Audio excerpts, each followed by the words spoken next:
One's ability to connect is one's ability to understand. You see, as humans, it's been said many times before, we're social creatures. We love to be able to connect with other people and actually talk about what we're going through, what's going on in our life, what's going on in the world. Why do I bring this to attention? Well, for me, connecting with others has been something that's been somewhat natural. You see, I learned to be very much of a empathetic person early on, someone who reads other people very easily. I kind of had to with the way that my family dynamic was set up. Um, my dad was someone who always had a lot of anger, you could easily say. Not a bad dad. We always had things that go wrong in our life, right? Especially as parents. Nobody's perfect, right?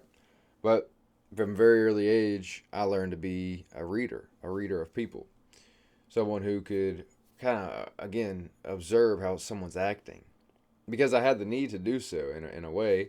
Um, and through that, I've developed the ability to connect with people.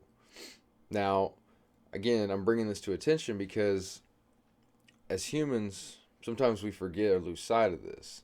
We lose sight of the natural point of connecting with other people. We might just do it a little bit here, do a little bit there, really just do it to get by. But we're not doing the connection for the real reason that we're meant to. We're not actually connecting with people in a way that resonates with who we really are. And I believe this is a major source of unhappiness for people. I believe it serves as a negative frustration, a negative manifestation for many people nowadays in our culture. Meaning, we may have conversations, we may have people that we think we connect with, but if we're doing it at jobs we hate and the things we're talking about really aren't resonant with ourselves, they're just kind of what we're talking about for some sake, and we do that all the time, and we never actually talk about ourselves or the things that we resonate with, well, we learn to not really care about the things that we really want to talk about. And I can speak on this because this was me for a long time. In fact, most of my life, this was kind of the way it was for me in a lot of my interactions. Reason being was, again, I told you, I developed my ability to observe and read people very early on. So I brought this into my teenage and adult years, staying away from confrontation, staying away from aggressiveness and these kind of ideas. I would be willing and eager to connect with people and hear what they had to say or listen to them about whatever they're going through.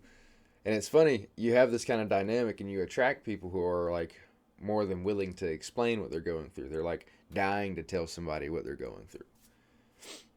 But again, I went through this process where I didn't really feel an alignment with anything. I mean, overall, I didn't feel an alignment with anything in my life, and I started to realize it within my connections. So I started to realize how little my connections in my life were fruitful, or were actually bearing fruit for my life or for my connection with other people. There has to be that mutual benefit to one another. Like, meaning, you listen to me, I listen to you. Now, it doesn't have to be all at once. You may pay this back at different times. Mentors can listen to someone at a very much earlier part in the journey and not say much because they know where that person's at in the journey. Sometimes people need a shoulder to cry on, someone to listen to them. Ultimately, we have to be the best person that are able to connect with ourselves and listen to ourselves. So that's one thing that's a big part of this puzzle. We go out and we seek people to talk to about our issues. We seek these interactions and these conversations where we can actually talk about what we're going through. Why do we do that? Why would we do that with someone we've never met before? Some people do that, some people don't. Why would we do that with anybody? If there's a major issue in our life, why do we have to talk to someone else about it? Well, hopefully, we're looking at someone who has experience in that area, or someone who can give us some knowledge in that area that we actually would benefit from.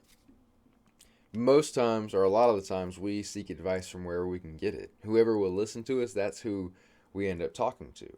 We do that too much, and we end up getting a lot of terrible advice from people who are in different situations entirely. Right? But when we develop that mindful awareness of our issues, when we develop our ability to connect with ourselves first and talk about our issues with ourselves, then we set ourselves up for much more success when it comes to communicating with others. It's been said, again, many times before, that before you can love someone else truly, you must love yourself. I'm a big proponent of this. Now, do I think that you can't be in a relationship until you figure this out? God, no. I sure as hell, when I met my fiance now, I sure as heck did not know anything about self-love. It's been this journey it's been this journey that I've gone on where I've learned how to love myself, which then allows me to truly give myself to her with love. It's a journey, man. It's a journey. It's a process. Really, my point here is that our connection with others determines so much about our life. Another saying, the difficult conversations you have in your life will be largely determining of what your life looks like. And that means the conversations with yourself as well. In fact, that is the biggest conversation, or the highest amount of conversations will be with yourself that change your life. But again, many times we avoid those conversations. We stay away from it. It's uncomfortable. We're not going to do that. Let's go talk to someone else about it. Maybe even a friend who will comfort us or give us some line of baloney that doesn't actually give us good advice, that doesn't actually look at the situation in a subjective manner. Right? Develop that internal connection, that ability to connect with yourself before you go worrying about all connecting with others. We are social beings, but we have to be coming from that right space to truly connect in a way that helps us and helps the world, in most cases.